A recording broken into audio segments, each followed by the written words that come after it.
The man simply tossed a plastic bottle into the sea. However, as he was hauling in his net, he suddenly heard a terrifying sound. The fishermen hurriedly pulled the net out of the water. To their surprise, they had caught a monster. As soon as news of the deep-sea monster broke, the military immediately cordoned off the area along the coast with a danger zone and evacuated all fishermen in the vicinity. Deep-sea scientists also rushed to the scene. Only then did everyone realize that this monster was the legendary merperson. Soon, they found a pearl embedded in the merperson's neck. It appeared to have been embedded in its skin since birth. Everyone then began studying the merperson, except for Pete, who gazed with deep sorrow at the now-dead merperson before him. Unexpectedly, that very night, a tragedy struck. The team member guarding the merperson was startled to discover that the solid ground had suddenly become soft. Just then, another team member stood up, only to find her feet sinking into a swamp. The next second, she was deep in the center of the swamp. Jack tried to reach out to save her, but unfortunately, it was already too late. The woman had been completely swallowed by the swamp. Jack frantically grabbed his walkie-talkie to call for help, but it was already too late. Soon, the swamp turned into a body of water. The next second, the Aqualite was rescued by his companions. An alarm immediately sounded at the camp. Everyone went on high alert at once. When they arrived at the scene,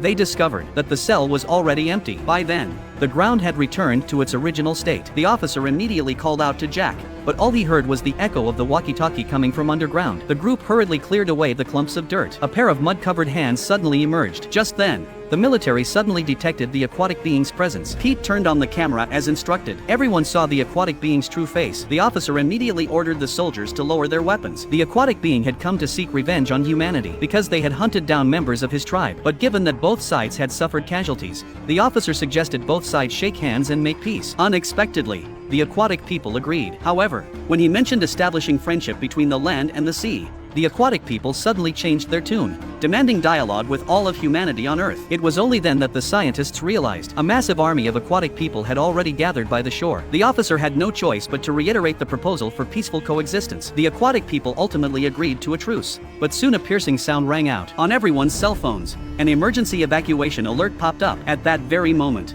a massive coral reef rose from the sea, covered with a dense throng of aquatic soldiers. The ultimate showdown between humanity and the ocean had begun. The military immediately worked day and night to construct a waterway connecting to the ocean. Once the aquarium was filled with 94 liters of purified water, scientists detected 7 life forms entering it. They could be seen swimming rapidly up the channel. The moment the gate opened, an aquarian with a human face appeared. She was the leader of the entire aquarian race. A cross-species diplomatic negotiation officially began. Unfortunately, the first round of negotiations failed almost immediately. The female leader merely glanced out the window, and instantly, dark clouds filled the sky. An ancient aquatic being, more terrifying than a dinosaur, officially declared war on humanity. Soon, the Capitol building was engulfed by deafening crashes. A global plastic rain was about to strike. At first, it was just plastic bags swirling through the air, but in the blink of an eye, disaster struck from above. A dense torrent of black plastic poured down, instantly turning the entire street into a garbage dump. All the marine debris humans had ever dumped was now being thrown right back at them. No one could have imagined that the trash they had thrown away would one day become the very force that would destroy humanity. The world had already descended into chaos,